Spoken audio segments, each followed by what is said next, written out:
What's up, everyone, and welcome to another episode of Variant the Podcast. We are back to talk some Love and Thunder and some Obi-Wan finale because we missed it because people got sick of The Office. Yeah. That happened again. Yeah, again. That happened again. For those of you who saw one of our recent episodes, I explained why we had yet another brief hiatus. At least this time was a little bit more brief. It was. It was a couple of weeks as opposed to, what was it, a month and a half last time? Yeah, and that's only because my oldest daughter got sick, but luckily everyone else in the house fought it off. It didn't spread. Yes. They were like, no, immune systems are built. Only you, child. Yeah. Only you.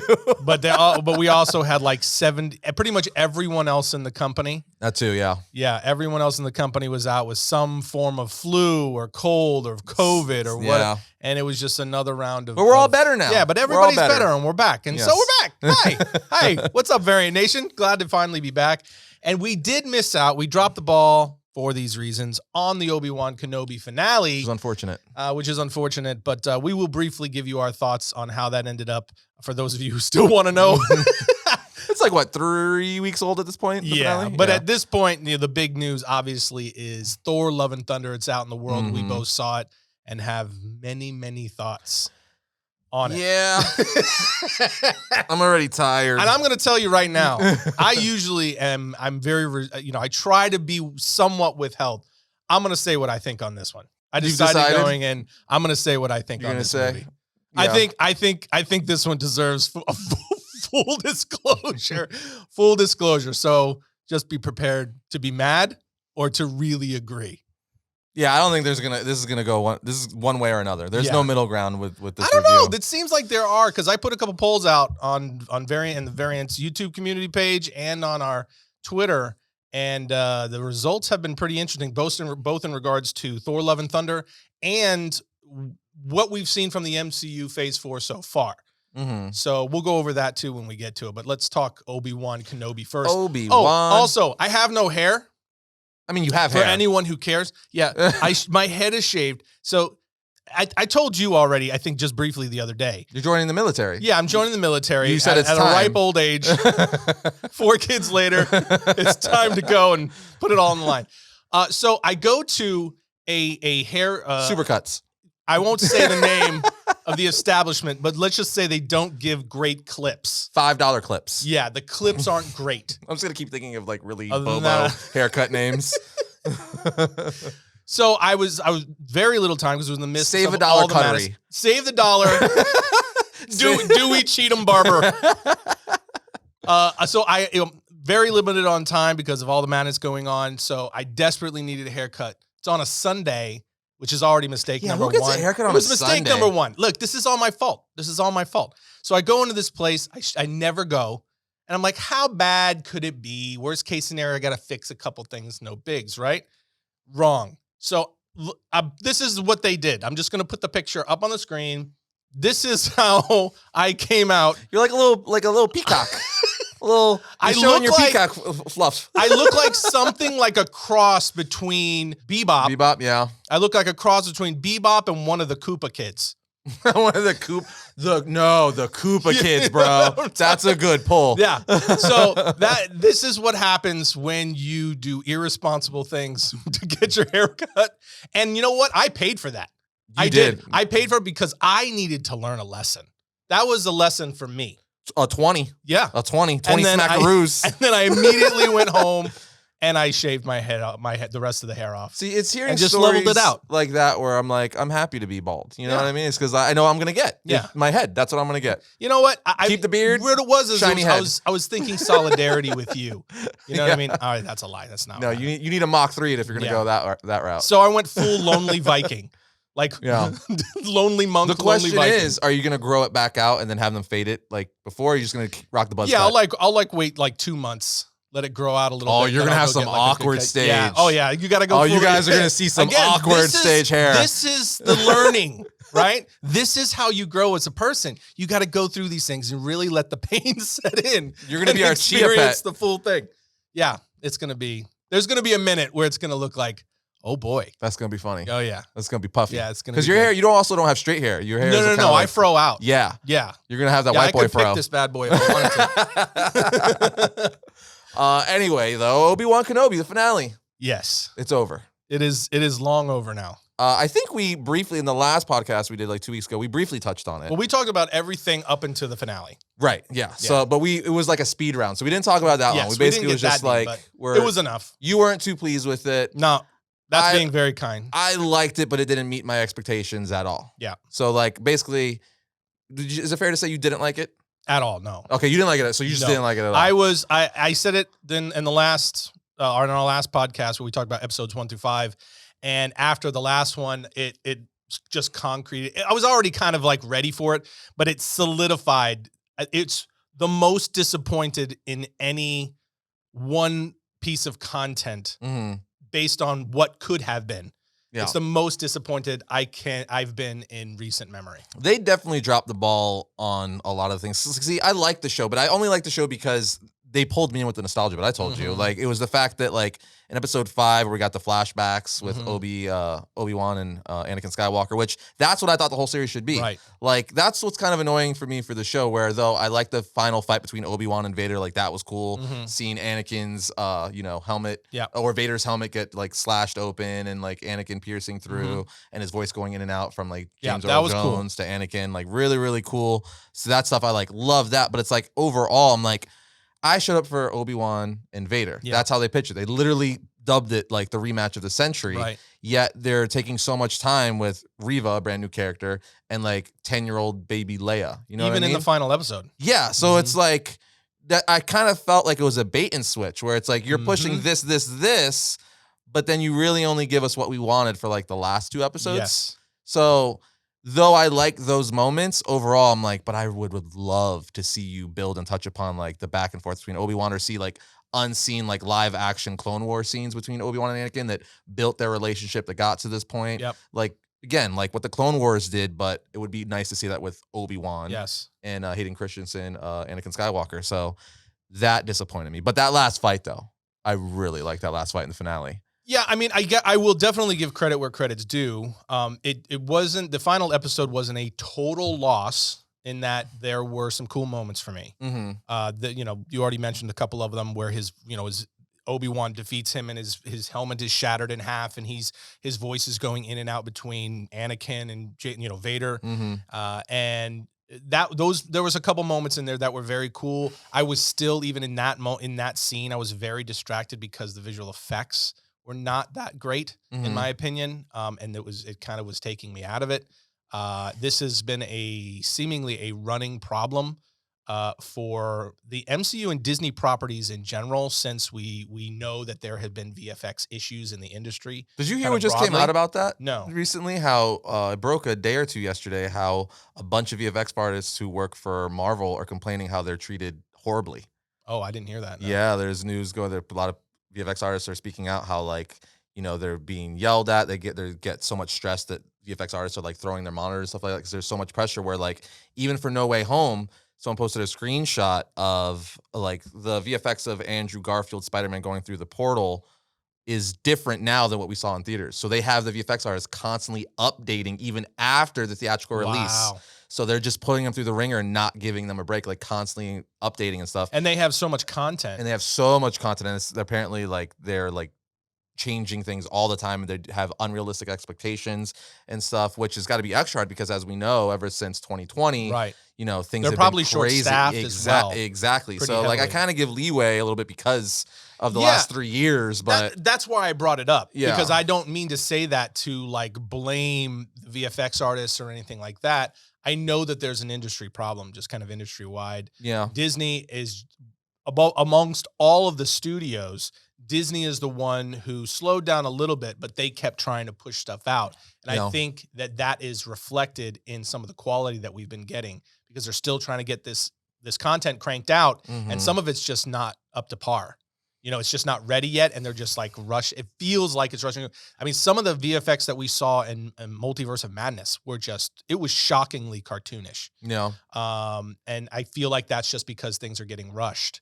And because, again, there's just systemic problems in the VFX industry, kind of, they're also pumping out so much content. Yeah, it is very much so. So you can imagine the pressure. Yeah. So again, I don't put that on them. I think it's has more to do with the studio just not allowing for enough time with the current issues that are present for them to bring things to the level that we're kind of used to. Yeah. With Marvel and Star Wars specifically. Star Wars, there has never been an issue, honestly. Even with The Mandalorian, a lot of the stuff that we saw where people were like, oh, the visual effects look kind of wonky here. It's because they're incorporating a lot of practical in The Mandalorian, more so than other pieces that Star Wars has been doing. So that's more forgiving. You know what I mean? Because it's kind of part of the nostalgia. It's just, whatever. But with Obi-Wan, there was some real visual effects issues, but mostly. But it's weird because they did a lot of practical in Obi-Wan too. Star Wars in general, they did a lot of practical. They did some practical in Obi-Wan, but the visual effects that we did get, some of it was just, there was some issues there that took me out of it. But honestly, the biggest issue with Obi-Wan was not the visual effects. It was the writing. The story, you already mentioned some of the problems where they just keep pulling us away from what everybody was there for. In the end, while there was some cool moments, for me, there was so much that could have been that was totally left untouched. And it very much felt like what you said, the bait and switch, where they leveraged what everybody was there to see to tell us this story about one new character and tell us an extended story about Leia that nobody asked for. Yeah. That's what it felt like for me. And for me, that was just such a unbelievable wasted opportunity. It would have been fine, especially the Leia stuff, if it would have lasted like 2 episodes, maybe. Like, and then, because when he got her. Or even just sprinkle it in. Yeah. It's just they kept going back to her. Even like, were you annoyed that they were like the Inquisitors, and we barely saw the Inquisitors? Yeah. Like, the Inquisitors are so That's what I'm saying. It was freaking cool. So many wasted opportunities. Yeah. The biggest one, obviously, the potential dude, I was hoping we were going to see live action Obi-Wan and Anakin in their Clone Wars armor that we see for the animation. Not even like a 5-second flashback of that. Like, we've never seen that on live action before. No. Seeing them wear the Clone War armor, that would have been amazing. No. Although this is the first time we saw live action 501st, Anakin's troop. And it was it was a blip. Yeah, they look cool though. Yeah. Again, for me, it all ends with. Did you notice Anakin was also missing the scar in the flashback? Yes, I did. Which was like, how do you miss that? Especially with like Filoni overlooking over everything. I'm like, how? We'll see it added in a future version. Dude, speaking of, I found this. I forgot to tell you this yesterday, so I'll just say it here on the podcast. In the final episode of Mando season 2, when Luke is coming in, right? Yep. And he's fighting the Death Troopers, right? Did you notice in one scene that he has a really short lightsaber? Like, I'm talking about really short, because if you saw the gallery episode finally, right? Yes, I did. You know how when the stunt guy was doing it, they used a short lightsaber. Right. For stunt reasons, because it was shorter, it was easier to wield around. Right. They didn't replace it. Oh, I don't think I caught that. For the final thing, for the final, like, product, and for like one scene, you see him killing like 3 Death Troopers with a really short green lightsaber. It looks like he's holding Yoda's lightsaber, legitimately. So now it's one of those things, once I tell you and you watch it, you'll never be able to unsee it. So for everyone, it's the scene where he's fighting Death. It's when Grogu is looking on the monitor through the camera, watching Luke do it. You see like the little lightsaber. It's like, oh, so you got Yoda's lightsaber? Wow. Well, for that one's easy to understand why that could get overlooked, because unlike what we got with Obi-Wan Kenobi, that moment was so well done. It was really well done. That it was such a geek out moment for Star Wars fans that you would just miss that. It's still shocking though, because the VFX guys, they're in there. That's what they're supposed to do. It's like that. You know how many eyes that had to get by? Oh, dude, that got past a lot of people. But that always happens. There's no film, there's no piece of content that is 100% perfect. And it's very easy to play armchair quarterback and to go back and to watch it like for over the course of a long period of time. And it's just Game of Thrones with the Starbucks cup or the coffee cup. Yeah. HBO fixed it. They took it out though. They sure took did. it out. I wonder sure if Disney Plus will take out that lightsaber and fix it. Doubt it. With a long one. Just leave it at this point. Just leave it. It's part of the fun. But yeah, for Obi-Wan, it just really ended up, the thing that just still, when I try not to think about it, because it's just, as a Star Wars fan, it's kind of heartbreaking, is that it's over, it's done, and we will, whatever has happened, and we will never get. We might get season 2. Kathleen Kennedy is talking about season 2. Yeah, we'll see. I know. At this point, I'm kind of like, I just don't want it. Just leave it alone. Yeah, I heard a lot of people say that. I think I'm there too, because it gave me some cool scenes overall, but like it wasn't. And I honestly just think we're gonna get more of the same. Yeah, I mean, if it's gonna continue like that and not just be Obi-Wan Vader, then just make a new show. Stop calling it Obi-Wan. You're just calling it Obi-Wan at that point to bring people back. Yeah. And they gave me no reason to believe that it would be any different. Did you know in the original script they were going to kill Reva? No, I didn't hear Apparently they were going to kill her when Obi-Wan was going to be a movie. They were going to kill her, and it was so much better. So much better. I thought in episode 5 when Vader impaled her, that should have been it. Leave it at that. Yeah. Well, and in the last episode, just Obi-Wan and Vader. That's what we all wanted. But we didn't get it. We got a cool fight though. Yeah. Obi-Wan using the Force was pretty dope because he was freaking powerful.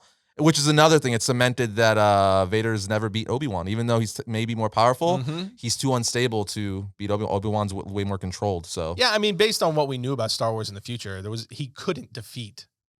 Like, Vader couldn't defeat Obi-Wan. It's just crazy, though, because technically Anakin was supposed to be, he's the chosen one. Right. So theoretically, yes, but he just can't. He's blinded by rage. Yeah. Darkness. I'm just getting more depressed the longer we talk about it. Anyway, Love and Thunder talking about depression. That is an appropriate lead-in. That is a lead-in. So I think we both agree on this one, where this movie, I would say, is a train wreck. Yeah. Like I said, I usually try and be very polite with this one. And again, this is my subjective opinion. I know that there's a lot of you out there that enjoyed this movie, that liked it. This is your cup of tea. For me personally, I disliked absolutely everything about this movie, except Christian Bale Gore, the God Butcher. And even that was totally squandered. He was a quality villain.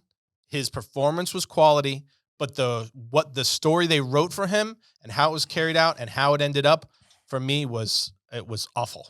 It was awful. This entire movie from beginning to end. In fact, the first 5 to 10 minutes of the film set such a tone for this movie that I turned to my wife, who was sitting next to me, and I went, "Oh no," because as much as you all know, I've said 1,000 times, I'm not a fan of Thor Ragnarok. I do not like the comedic Thor. I didn't like the slapsticky thing that they did with Thor and the Hulk and Taika Waititi style mixed with Marvel. It's just not a fan. It's not my cup of tea. But even as much as I knew that, and I thought this was going to be that maybe amped up a little bit more, I never would have imagined what we got.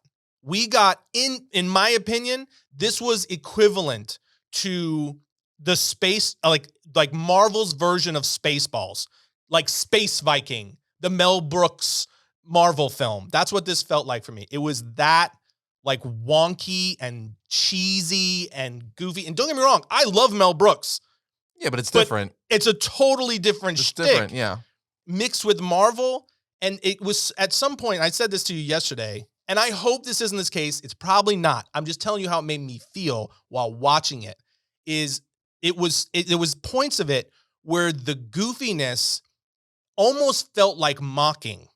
It was so over the top and it was so outlandish that it almost felt like when like the jocks or the cool kids, quote unquote cool kids, are picking on the nerd, but the nerd's not in on the joke. Mm-hmm. You know what I mean? Mm-hmm. And they know they're making fun of him, but he doesn't know it. Mm-hmm. You know what I mean? And then later they find out and they're like, oh man. You know what I mean? And again, I'm sure that's not the case. I'm sure this is just Taika Waititi's sense of humor, and it's mixed with Chris Hemsworth's sense of humor, and they're just kind of, where they were allowed to get turned loose. Mm-hmm. But some of it was so outlandish that it felt a little bit almost like, are you making fun of us as like fans? Yeah. Is this like poking fun of the material, or is this is really just your this over the top in your sense of humor? It was that crazy for me. I was shocked at how far they went with this in terms of like the over the top slapsticky. See, I wasn't shocked. It was basically, for me, it was my worst fears come true. Because I think I said it on here. I know I said it to you, that just by the teasers and trailers alone, it looked like they were just doubling down. I'm like, this is just going to be more of Ragnarok, and that's exactly what it was. Dude, you completely agree. I thought that too. I thought this was going to be an amped up version of what we saw with Ragnarok. But honestly, I mean, a great example of what I'm talking about, and you and I talked about this earlier too, and it just so perfectly tells you everything else that followed, is when Thor starts riding Stormbreaker like a witch's broom, like he's Harry Potter. No, he's not Harry Potter. He's Hermione. Oh yeah, whatever. But it was like that type of a thing. It was just maybe Ron. You could be Ron. Like I just never would have imagined that they would have gone this. Like it was just stupid. It was stupid. Well, that's my biggest gripe with I mean, I know your biggest thing is you hate the stupid Thor thing, and I do too. My biggest thing is that I hate that they made Thor an idiot. Like the punchline for 90% of the jokes is that Thor's dumb. Thor's an idiot. Thor's going on a stupid rant again. What he's saying doesn't make sense. Yeah. Isn't that funny? Because he's dumb. Mm-hmm. They made him a big bro. He's like a jock bro who's dumb, and it's funny because he's the butt of the joke. Like, again, it's funny because he's dumb. Ha ha! You get it? Thor's not smart. Isn't that funny? Yeah. Like, it's so annoying. And then they just read a lot of jokes that were funny. They beat to the ground. Like the goats. They're like, oh, the goats. They scream weird. That's funny. Or him talking to Stormbreaker. By the fifth time, not funny. The love triangle with Mjolnir and Stormbreaker. It's like, oh, Stormbreaker's jealous of Mjolnir. Yeah. Oh, don't worry. You know, you're still my love. Like, funny the first time, not by like the sixth, seventh time. It was just so many freaking stuff. The fact that, first of all, Gore, too. Man, Christian Bale, like you said, he was good as the character. Yeah. But like, man, they gave him what he wanted. He got, in the end, he died, but he got his wish. He brought his daughter back to life, which is another thing. You made Eternity this little girl now that's going to be like the Robin to freaking Thor's Batman, and then you given her Stormbreaker, and you don't introduce Beta Ray Bill, who you teased briefly by having him on a monument in Thor Ragnarok. Yep. That was another huge missed opportunity. Because obviously we're talking spoilers already, but the best thing for me for this movie was the end credit scene, the post credit scene. Hercules. Hercules. When they saw, first of all, that threw me for a loop, because how long did I say that I was like, they gotta do Hercules? They don't do Hercules, they're just dumb. That's a missed opportunity. They did it. Not only that, they got freaking Brett Goldstein from Ted Lasso fame. Roy Kent, he's awesome in that freaking show. So I think he's gonna be an awesome Hercules. My problem is, if Taika does the next one, Thor 5, and he returns, I'm like, oh man. At that point, even at the end where they showed, Valhalla. Yeah. And that's another thing. I'm tired of the fake deaths. I mean, she's dead, but it's like they're hinting that maybe she might get resurrected and come back as the next Valkyrie. Yeah. Whatever. And, again, it's like whatever. But at that point, exactly what you said, I was so beat down, like by what I had just watched, what they did with the movie. Again, this is my personal opinion. I understand that there's a lot of you that are going to wildly disagree with me, and you love this film. That's fine. For me, I so disliked what they did with this film that by the time we got to Hercules even, and the reveal, which you knew was coming because they had already introduced Zeus, who was awful, by the way. What they did with Zeus, also just horrendous. You didn't like how they made him a buffoon who just wanted to talk about like sex and stuff? Dude. It was so bad. And him come like prancing off the stair with his little tutu and like doing his little hop skip thing. It was just so pathetically stupid. It was just like they made a slapstick comedy, but they used it was a Mel Brooks film, which is, again, okay, you want to make a Marvel Mel Brooks film? Kind of, okay, go ahead.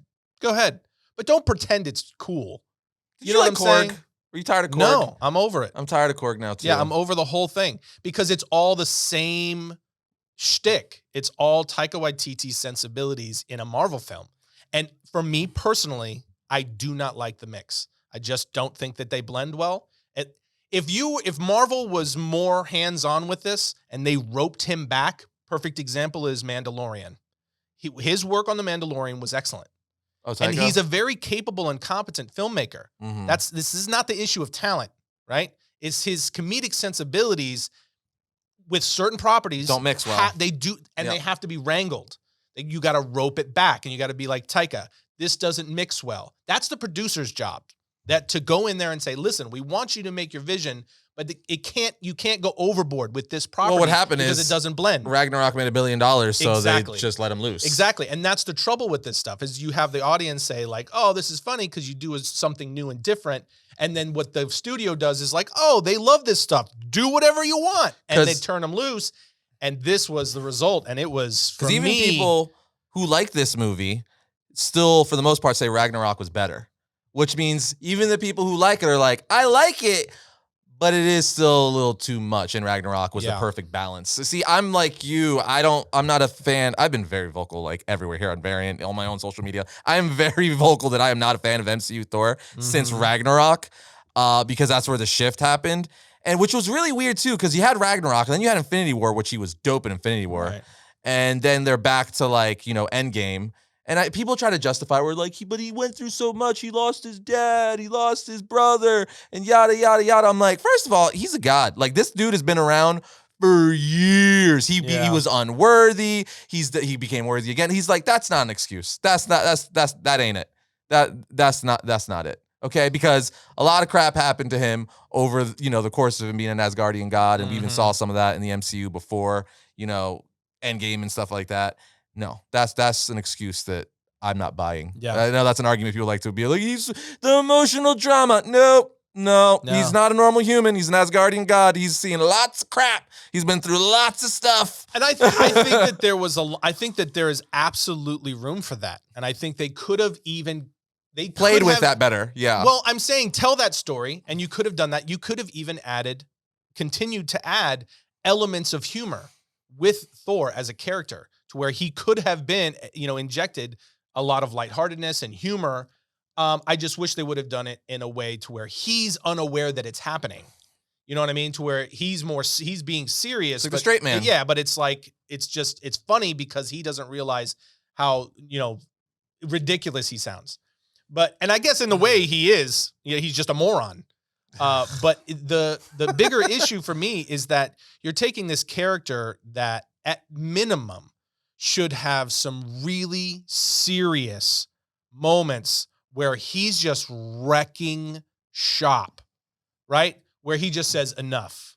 I think that's a big problem. They try to inject it in these movies, like in Thor: Love and Thunder. There's a couple moments where he starts to do that, but even at the beginning, where he's showing and kind of demonstrating how powerful he is now, right? With Stormbreaker, it was so cheesy and so like over the top. You didn't like the Van Damme split? Oh my God. Come on, man. It was so stupid that it was, and again, there was some things that was like, okay, whatever. You giggle a little bit or whatever. It's like, okay, that's not that bad. But the rest of it was just so over the top that when they did try to do something cool, it felt out of place for the film. Yeah. When they tried to inject all these, and it goes the same thing with the romance story. When they tried to inject sincere moments, for me, it didn't land because the rest of the movie was so over the top corny. Well, it was a weird switch. It didn't feel natural because you're going not at from all. Like this, the slapstick gag to him talking all serious to Jane Foster about her having cancer. Exactly. If it was like that, because that was a cool moment, but it just kind of, like you said, it just felt awkward. Like, even though the moment was cool, it just was like, I wish it was this most of the time, but it just feels kind of weird now. Yeah, it just, for me, and I believe for you, as you just said, it just really distracted from any potential for those moments to land really heavy. Like, you had this whole history between Thor and Jane Foster in previous movies that they could have brought back, and that there could have been some really good story elements built into that. The return of Jane Foster and how it affected Thor and how it affected him, that she was dying and the whole thing. She had some cool moments, though. She was one of the parts I liked. She had a couple. That's another gripe I have. You going to talk about the end? No, the fact, the kids turning into Thor, but dude, not even that. You mean MCU's Barney scenes? How we see they allude to how she becomes the mighty Thor, where she goes to New Asgard, which is another thing. I'm not a fan of the whole tourist attraction thing there. I thought that was everything was a joke. Everything was a joke. Nothing about this film was serious, and that was kind of annoying.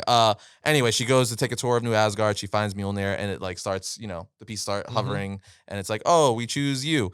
And then the next time you see her, when they're fighting the shadow monsters, and Thor, stumbles upon her, he's like, Jane? Which also is like, okay, Scooby-Doo.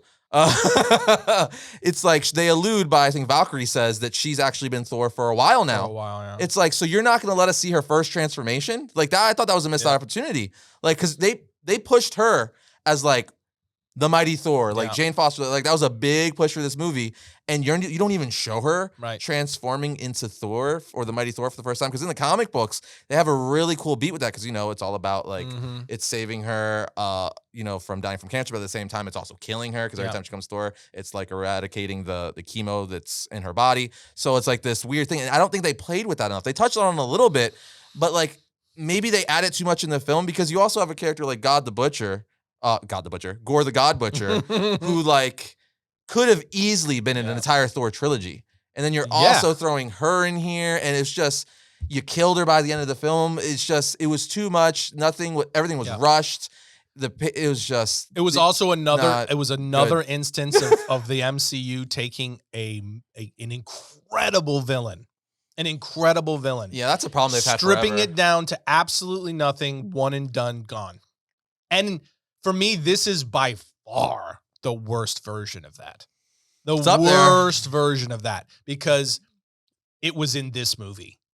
Like, they put Gore the God Butcher, a dope villain for Thor. What, his name's Gore the God Butcher, right? Yeah. Did you see him do any God butchering in this film? Like one. Literally one. Yeah. They allude to the other ones. You see him kill one god. Another great example of why you don't care or feel like he's as threatening as he should be by the end when they're facing off.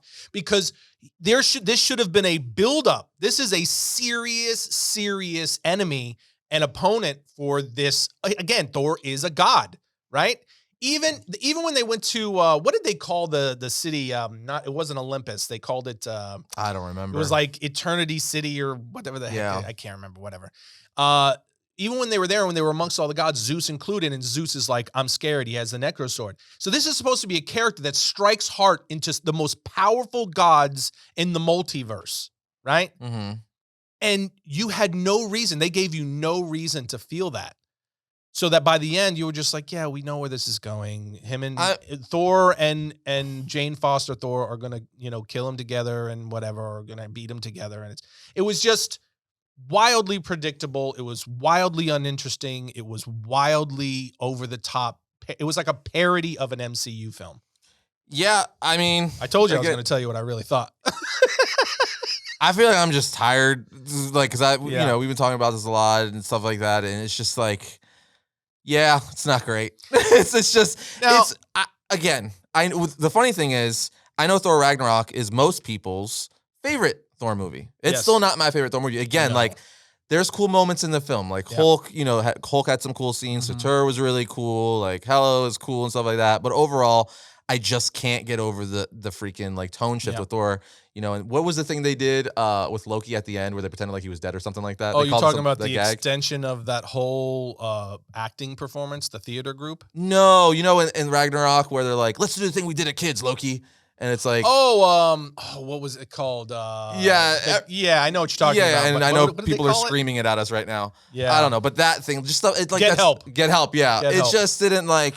It was too much. I'm like, that's not Thor. And I get like the average moviegoer, they don't know anything about Thor. So to them, whatever you do is Thor. But for people like us and stuff like that, I'm like, oh my God, like just, you could have done this with like a character like Guardians of the Galaxy, right? The Guardians of the Galaxy, not many people knew who they were. Like even diehard comic book fans, me, I knew who they were, but I didn't read them or anything like that. That was a change for the better. So much so it's now adapted that way in the comic book. So I don't have a problem with change. No. As long as it's for the better. I don't think this is a change for the better. Correct. And this is going to be a hot take. I know people are going to be like, you're freaking crazy, Arris. But I think Thor the Dark World is better than Ragnarok and Love and Thunder. I know most people aren't going to agree with me. They think I'm crazy. I know, but I agree. But Thor, actually, let's ask you a question. Let's rank all 4 Thor movies. Okay. All 4 Thor movies. We're probably going to be the same spot. Maybe not. Maybe not. For me, super easy. Literally in the order they were released from best. So 1 is my favorite, 2 is my second favorite, 3, and then 4. Exactly. Literally, so what I'm saying not is, counting his appearances in other films. Right, just the solo Thor movies. Because the coolest Thor is Infinity War. For sure. Yeah, just his Thor movie. So what I'm saying is, I think the Thor movies got worse as they went on. Yes. And I know, again, that's a very controversial take because people are gonna be like, Ragnarok, bro. Yeah, the vast majority. We do have to acknowledge the vast majority of fans. We acknowledge the vast majority of people Thor Ragnarok is the number one hands down. Like, for sure. We acknowledge that we are not in the mainstream and amongst the popular opinion on that. But I agree with you. That's my exact ranking. Because I just rewatched Thor Ragnarok. I didn't watch the whole thing, but I was skimming through. I watched enough of it. You know, when you watch something, then you kind of just fast forward some parts, stuff like that.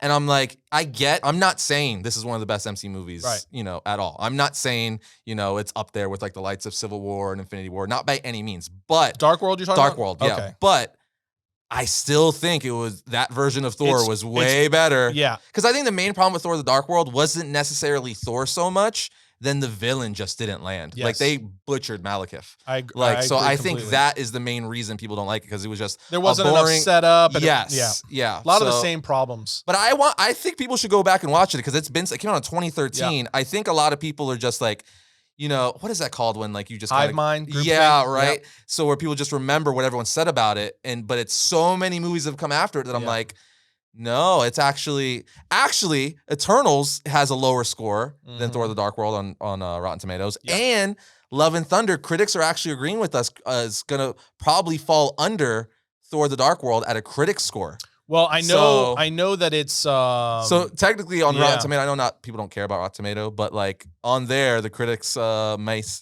say that Thor: The Dark World's higher than Love and Thunder, and it's got a much lower CineScore, which has to do with actual audience reaction and things like that. The big tell is going to be, because you know it's very different to extrapolate what the audience actually thinks, even on social media. Right? It made 143 opening weekend. Yes, it had a good opening weekend, but although it did come in under what they projected, I don't think this will do $1 billion. Like Ragnarok. No, I don't either. The big tell will be the second weekend. If this has a massive drop off the second weekend in terms of its box office, that's what will tell you the most about what audiences really thought, because word of mouth starts to spread after the first weekend and things like that. I've heard a lot of people saying they're going to wait for Disney Plus. Second time. Yeah, and you can't use the pandemic thing anymore, because No Way Home made $1 billion, Top Gun made $1 billion, so like you can't be like people still aren't going to the theaters. No, people are back at the movies. That is not an argument anymore. Yeah, and I can tell you, like on our polls on the Variant YouTube community page, the poll I put up: did you like Thor: Love and Thunder? I kept it very simple, yes or no. Right? We're at 68% said yes, 32% said no, with 24,000 votes. And then I asked about the MCU. Did you like the MCU, or do you like where we're at with Phase 4 of the MCU? On Twitter, it's a totally different animal, right? 14% love it. Only 14%. That's a very low number, right? The 50% good, not great, right? But the remainder is disappointed or don't like it at all. So you're talking about the vast majority who are responding are saying either it's just good, like it's okay, or not, they don't like it, right? Yeah.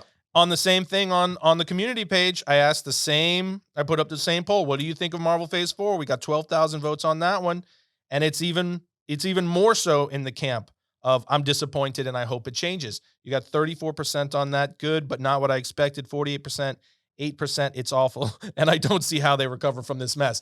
So that's a popular opinion right now. I've been seeing that. Actually, my one of my good friends out of nowhere just texted me. I haven't talked to him in a while, and he texted me.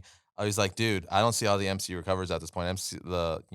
Phase 4 has been kind of crazy right now, and there's so much to keep up with, which is like it's weird for me, because it's like it's a transition stage.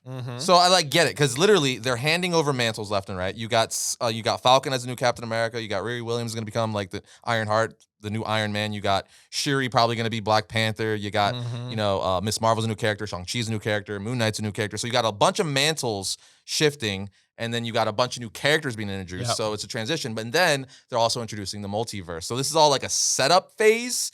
Hopefully Phase 5. Yeah. They're like, but now it's tight. I don't know. But if that's what they were going to do, if they were going to use Phase 4 as just a foundation laying platform, you gotta go strong with like the direction and really setting things up. Right now, it is all over the place. And one of the other biggest takeaways from Thor: Love and Thunder, the thing that also, it just left me like, really, another one, is that this movie introduced a couple new things, but told us nothing about where the MCU is headed. But what did it even introduce? The Hercules. Yeah, we got Hercules. We got a new character, we got Zeus, which everybody already knew. You saw Eternity. Yep, you saw Eternity, which they told you exists.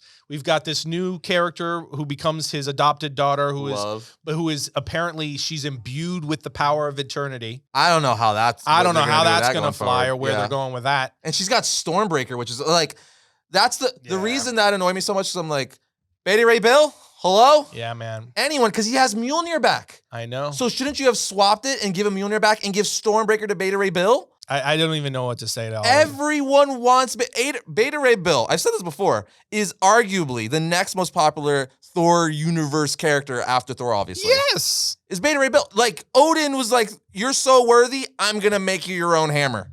Stormbreaker. It's just, I don't know, man. Again, this is our opinion. Everyone's entitled to your own. A lot of people are gonna be like, you guys clearly there's a lot of you that disagree and actually like the film, and that's fine. And I also want to say, like, I'm not mad at anyone who loves this film. No, I wish I was on your side. Absolutely. No one goes to a movie or reads a comic or TV show and is hoping not to like it. Yeah, I want to be in their shoes. Yeah, but I'm not. You know what I wish? I wish Marvel was doing something different with these films. That's what I wish. I mean, that's what I wish. We should rank them. I don't know. Well, there's not enough. There's still a lot of Phase 4 left. Because I was looking at it. There's a lot of Phase 4 that we still have down the pipeline. I will say this. Okay, let's put it this way. Let's ask it this way. Where do you put Thor Love and Thunder in all Marvel movies released to this point? For me, I still think Eternals is my least favorite. So it would be right above Eternals. It would be, as far as bottom to top, it would be Eternals, Love and Thunder. So you still think you disliked Eternals more? Purely because I don't care about the Eternals in the least. Okay. Like, they could be like, we're never making another Eternals anything ever. I'd be like, okay. Cool. Like, I don't care. I'm actually on the flip opposite. This is by far my least. The Marvel movie that it's the least, it's the last ranked. Why can't I speak right now? It's the lowest ranked Marvel movie for me by far, and it's because I do care about these characters. I like these characters, and there's so much potential there. Yeah, and it is just being like obliterated, squandered. Yeah, completely. Yeah, I think that's I did not like what they did with what they're doing with Thor in general, but this film I did not like what they did with it at all. It might be why I'm putting it above, because I'm like, the optimism that's in me that's left, a little bit of it, I'm like, well, maybe in Thor 5. Well, because also that's the thing. Thor is a very weird, polarizing character for me, specifically in MCU, because like he goes back and forth so much. It's been totally dependent upon the director. Because like it's weird. Like Age of Ultron, really, really good. Thor, like, and then you have him in Infinity War, awesome. But then Endgame, same directors, but now totally different and like goofy, depressed Thor. Then Ragnarok, like he's changed. It's like they can't pick where he's at. So I'm like, even though he's bad in this, I'm like, well, maybe if they use him in an Avengers movie, he'll be good again, like he was in Infinity War. Yeah. So that's like the only thing that I'm like, well, if they use him somewhere else, it'll probably be cool. I mean, even like in the What If series. Oh, he was just Bro Thor in that too. But it's like, okay, that if you're gonna do that, because you already have Bro Thor in the actual MCU, so why not do a What If where you give us like Rune King Thor? Where you give this really OP Thor who's just ruling like a bat. They will never give us Rune King Thor, because then they would have to make him the most powerful character in the MCU, and they will never do that. It's such a miss. For me, it is such a miss. It's such a missed opportunity. And the saddest part for me is that they're going to move on from Thor, and they're going to give us something else, and we will never see. But that's another thing too, that unless they do like one-offs in the future, and from a multiversal standpoint. I almost would have put money on that Jane Foster Thor was going to be the new Thor, the Mighty Thor was going to be the new Thor. I know, you were hellbent. I was saying, don't say that. I did not say that. I can't believe that Chris Hemsworth is still going. Like, good for him, but like, I am shook. He is one of the OGs. He's been around since, the very beginning. One of the first Thor movie set up the first Avengers movie.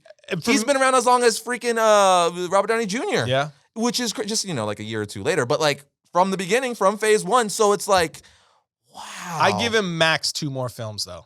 But that's what I'm saying. So, like, Thor 5, which is crazy. I can't believe. Well, I don't know if he's going to get another solo film. I don't know, man. I feel like Taika's getting a trilogy. He's wrapping up his trilogy. Man. And I think the next one. I can only hope that this movie does not make I don't want to wish that.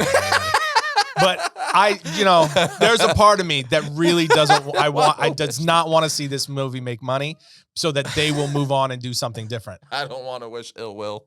Yeah, that's too far. I don't want to wish anything bad on anybody. It's like people put a lot of hard work in these. All right, every track. I think that was too far. I just wish I could like see some of the people listening to this, because again, this is gonna be either like you totally agree with us or you're like, you guys are crazy. Yeah, no, it's gonna be one or the other. And then bring it on, okay?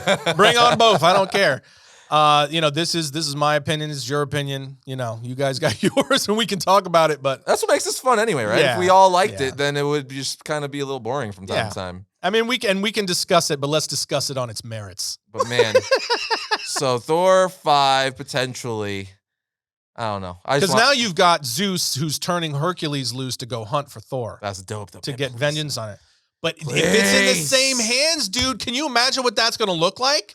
Hercules, come on, man. I think I'm more excited for Hercules than most characters in the MCU because, like, one, he's known in the comic books, but like not by the masses, right? So you could do so much with him. Like, he could be really, really cool. He's one of those characters that if they change a little bit, it's like, yeah, because it's like, it's Hercules. Everyone interprets their own version of Hercules. Yeah, there's like the Marvel Hercules, but I don't know. The fact that I feel like he's going to be like a grumpy badass, but eventually turn good and still kind of be, I feel like he's going to be Raphael. That's what I feel like he should be. Raphael of the Avengers, because eventually Hercules, he joins a lot of superhero teams, Avengers being one of them. And that could be really, really cool. Because he's like just as strong as like Thor. Dude, he's a god. But he's got the golden mace, bro. Yeah, but with the same tone and sensibilities applied, it's not gonna be fun for me. But this is my hopeful side coming out. Yeah, it's fine. Whatever. You got to be, I guess, hopeful. But and it's Roy Kent. You know what? This is another thing I'll mention. This is the last thing because we do have to wrap up. But this is the last thing I'll say to push why I'm being so I have no optimism. Did you see the write up on where Taika Waititi said that they shot a song and dance sequence for Gore the God Butcher from the film? Oh, yeah, I did hear about that. Did you hear about this? I hear about Christian Bale actually mentioned that on the red carpet. Yes. Yeah. So that's the kind of stuff we're dealing with where you would have had like a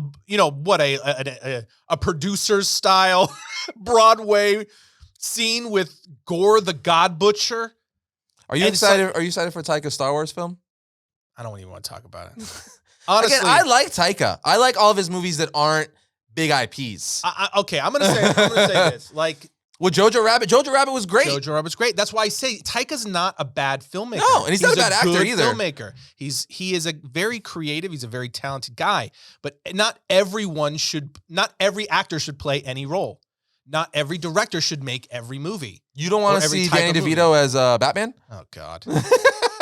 So it's that type of a thing. Multiverse. And for me, his sensibilities do not fit well in the Marvel universe unless you have a really strong producer that wrangles him and ropes that stuff back and just doesn't let him run wild with it. Because then it turns into this and you get song and dance sequences with Gore the God Butcher. We didn't get it, but he shot it. I kind of want to see that. I need to see it. Yeah. It's like, well, you don't want to look, but you got to look. Yeah, it's like the train wreck you can't turn away from. It's so gross, but I have to look at it. Yeah. Honestly, between what's been going on with Star Wars and what's been going on with the MCU, I'm starting to Phase 4 has been really weird, though, because, like... You had some wins. I think most are wins, though. I wouldn't say most. Let's go through it. You got No Way Home. You got No Way Home, yes. You got Loki. You got WandaVision. Okay, Black Widow, the movie. Black Widow was just so-so for me. Falcon Winter Soldier. That was good. Hawkeye. Okay, Hawkeye. Moon Knight. Shang-Chi. I'll give you Shang-Chi. What else is there? What If? Yeah. Most of it is good. Like this is the three that I bet you. All right. You're winning the argument. Because I bet you the ones that are polarizing is probably Miss Marvel, Eternals, and Love and Thunder. Those are the three. No, Doctor Strange. Oh, I like Doctor Strange. I mean, come on. I like Doctor Strange Multiverse of Madness. It just didn't hold up to my expectation. I wouldn't say I hated it by any means. I liked it. The more I went through Doctor Strange the Multiverse of Madness, the more I thought about what they did. Again, for me, it's the direction. Some of the choices that they're making to me are just wild. Like that scene in Multiverse of Madness where they're playing music. Yeah. They were fighting with like musical notes and stuff. It's not what it could have been. Hiring Sam Raimi to do this. But also Scott Derrickson was supposed to do that movie. So I feel like that's and he left for quote unquote creative differences, which speaks to the direction that the MCU is going. Yeah. And it just feels so much more loose and detached and incoherent. They don't have a Marvel set in the past. And that's concerning for me because you see some cool elements, but every time you think they're going to pull it together, it just frays at the edges and you wind up going, okay, wait, where are we going? And they just keep releasing content, but none of the content's telling you where it's going. I'm very curious to see what an Avengers movie is going to look like now. Because think about it. You're going to have Moon Knight, Shang-Chi, freaking Captain Marvel, Miss Marvel, Riri Williams, I guess, Sam Wilson, Captain America. Like, it's She-Hulk. Who knows if Mark Ruffalo Hulk's still going to be around? I don't know. I love how I use the real actor's name. Honestly, at this point, I'm ready to move on from it. From Marvel in general? No. Like the Hulk. Oh, okay. They so butchered the Hulk. Last question. I know you'll have a more firm opinion after you watch She-Hulk Attorney at Law because Hulk is going to be in there as well. Training. And we also have to say that something apparently happened today as we're recording this. Miss Marvel came out, the finale for Miss Marvel. Something apparently we have not watched yet, which is why we're not commenting on it. I'm sure everybody already aware and knows, but we haven't done it. Who do you think the MCU has, ruined more in your opinion? Hulk, Thor? Holy God. We could end on that. Well, okay. My bias would lean toward the Hulk, but honestly, I have to say Thor. I think so too. You have to say Thor. Marvel has completely ruined, because it's so drastically different and crazy. And I think what makes it even more like, man, that's sad, is there were some really dope moments for Thor in the MCU. Really? I loved Infinity War Thor. Age of Ultron is really cool. Age of Ultron. You had some cool moments for Thor in Endgame, even with Fat Thor at the end there, where he's like, let's kill him good and, what did he say? Good and right this time or something like that? And they had the comedy beats in their work too, where like Captain America lifts it and he's like, I knew it. That's a beat that works. Yes. I'm fine with comedy like that. Just I don't need him, arguing with his hammers in this love triangle. Yeah. You know what I mean? Like, again, do that as a joke one time. Like that one where Stormbreaker comes slowly on the side at the party and he's like, oh, hey, man. Like that was funny. It's subtlety. But then let it go. Yes. Move on. Not just keep bringing that back and beating it like a dead horse. But you have to say Thor. For me, I'd have to say Thor is the character that has been so squandered the most and honestly ruined the most for me. I forget what movie it's in. There's been obviously so many that blend together, but he's like calling out to his hammer, his arm, and he's like, hold on, it's coming. Hold on just a second. Like stuff like that. That's funny. That was old Age of Ultron, right? Was it Age of Ultron? It might have been. I don't remember. It blends. Yeah, they all blur together. But stuff like that. So I don't want to make it seem like I don't want Thor to be funny. I think any character could have funny beats. It's just this was like over the top. Like was it Ragnarok? It might be. It could have been Ragnarok. I don't know. He might have even done it in more than one film. Don't matter. Point is that like I'm fine with him making jokes or him being funny every now and then. Just like, bring it down a little bit. Just don't turn him into Jim Carrey Thor. That's what I'm saying. Yeah. Honestly, I bet you now if I go back and watch Ragnarok, I'll be like, this was a good movie. Probably. I need to watch it again after seeing Thor Love and Thunder was so over the top that it's going to make Thor all the things I didn't like about Ragnarok look tame. I know him from work. Yeah, because there was legit like Thor Ragnarok. While I didn't like it because of what they did with Hulk specifically, but also I just thought the humor wasn't good between them. But there was some Hulk like fire, objectively cool like scenes in that movie. Regardless, there was a bunch of stuff I liked in it. It's just like that Taika's it's the tone sensibilities. Shift, yeah, the tonal shift towards slapstick that I did not like and was really, but this was so over the top. It's gonna mute all and that. Another thing that I do want to say, I know people are saying we're gonna wrap up, but another thing I do want to say is because another argument people say with comedic Thor is like they tried it in the first two films, it wasn't working. They tried serious Thor, didn't work, so now they had to give us comedic Thor so people would show up. It's like no. That's not the reason the movies didn't work. No. The tone of the film had nothing to do. It had to do with the writing and the script. That's what it had to do. It had nothing to do with the tone. It had to do with the story. Yeah. So I don't want the people are always like, it's the tone. No, the tone has nothing to do with it. It was the story. If you go back, I think a great example of that, if you go back and watch the very first Thor, the first half of that film. Another one. Is excellent. Yes. When they get to Earth, it starts to go off the rails a little bit. Especially how he's dealing with like, you know, his dad banishes him and stuff. He has to become worthy again. Like, it's all compelling stuff. Yep. And I think part of that was because they were trying to tell a story that should have probably been a multi-part, a story, especially the Malekith story. Dude, he's a really cool villain. It's a very cool villain. They just made like a mindless thug. I have said what you said about Dark World. I've said it for years. It has tons of problems. For sure. But I think it kind of suffers from the same thing like Solo does in the Star Wars side. It has tons of problems. Yes, it's not a perfect film by any stretch, but it's not nearly as bad as people make it out. Mm-hmm. Like, I rewatched it with my kids not that long ago, and we all kind of Thor Dark World? Yeah, Thor Dark World. Mm-hmm. We all liked it. That my kids actually were scared of the villains. They were actually scared by it. I love how too, like, Odin in the beginning is trying to set him up with Sif, because that whole thing where he's like, "That's a human. That's not going to last forever. She's going to die. You're a god." Right. Like, there was a lot of compelling beats about it where you see Thor struggling with himself. He's like, "Oh, but I love her." So there was even a cool, like, love romance theme they had going on. So again, like you were saying, and we've been saying, I don't think it's the best MCU film by any means, but I don't think it deserves as much hate as it gets. I would have loved to have at least gotten one movie from Thor where it was like a full-blown Norse mythology tale, where it was like, they kept joking about the space Viking, throughout Thor, Love and Thunder. The History Channel show Vikings. Really, yes. That's but with a Marvel flair. That's exactly what I'm talking about. Yeah. Full-blown Norse mythology, dark, because all that stuff is very dark. It's heavy. Mm-hmm. It's like riddled with drama and intense battles, and you know what I mean? So I would have loved to have just gotten at least one version of that where it's like the whole film. You got a little bit of that in Infinity War. Thanos! Yeah, dude, that was so cool. Well, just one where it's like that. It's just dedicated to him as a film. Now I need to watch it because he was awesome in Infinity War. It was really good. Should have gone for the head. Yeah, dude, he was great. Yeah, I was even digging the short hair. I mean, I like the long hair better. But he still looked cool. The short hair looked pretty cool. Russos did a good job. Yeah. Anyway, Jeeks, you owe me Coke. But this was our super excited. Really loved the film review. And we can't wait to see how many of you say we're crazy and we're complete and utter idiots who have no taste in film. Can't wait for that. Well, or all the comments are going to be like, Tim hates everything. Yeah, people do say that about you a lot, don't they? All the time. So they're probably going to be shocked that I'm like completely on board with this time. Because you're usually the more optimist than I am. Yeah, no. This is the fourth film I've fed up. Yeah. No more. Yeah.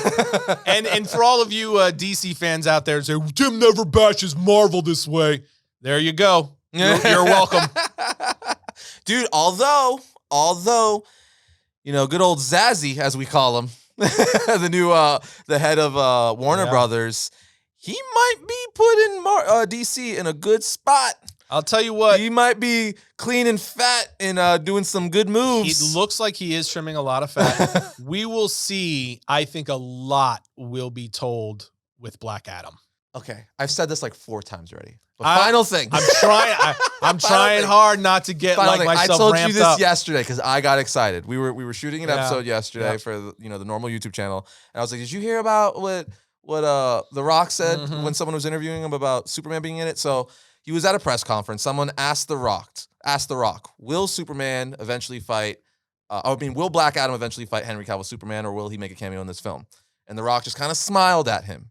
And he just said, I'll tell you one thing. Over my career, I've learned one thing. Always listen to the fans. Mm-hmm. So it's not saying it's going to be Black Adam, but it's definitely alluding that it's probably going to happen sometime down the line. And if we get a post-credit scene, Tim, we get a post-credit scene where freaking like Superman comes to Shazam, or Shazam goes to Superman and is like, I need your help, alluding to the need to take down Black Adam, I will probably cry. I will cry.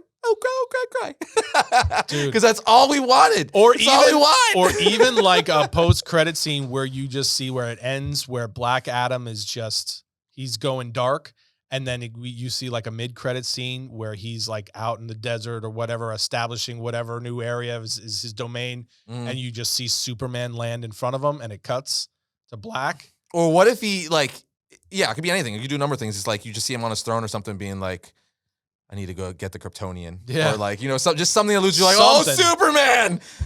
Something. Or he looks at a picture of Henry Cavill Superman, so it's Cavill coming back. Because it has to be Cavill, man. It shows up, he's looking at a picture of him from The Witcher. He's like, that guy looks familiar. Poor Cavill wants to do it so bad. And he's I've said it time and time again. It's the scripts that have made, Cavill Superman a little wonky at times. But Cavill as Superman, perfect casting. Yeah. He just needs a solid script. Yes. That's all. And the right story arc. Yeah. That's all. So we'll see. I think Black Adam's going to tell us a lot about DC going forward. And right now we are at a place, I know I had previously, when we first started getting the Disney Plus and MCU stuff, I was just like, I was very worried about MCU headed into this next phase, because my prediction after the end of the Infinity Saga was that I felt like we were going to see Marvel take a big step down and DC was going to start to figure it out. That was my prediction a couple of years ago. And I was like, oh, well, maybe not. Maybe, Marvel so far as, some of the stuff when they introduced WandaVision and then Falcon Winter Soldier and then Loki, I was like, this stuff is actually pretty good. This could, some really cool stuff's in it. Since then, it has largely gone downhill for me. So I'm right back to, I think that my original prediction might end up being right.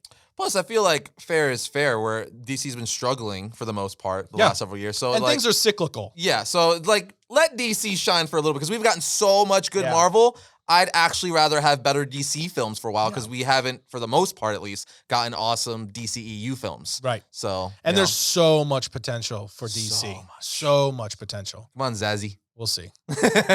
Anyway, all that to say, guys, we'll see you next time when we talk about all things comics.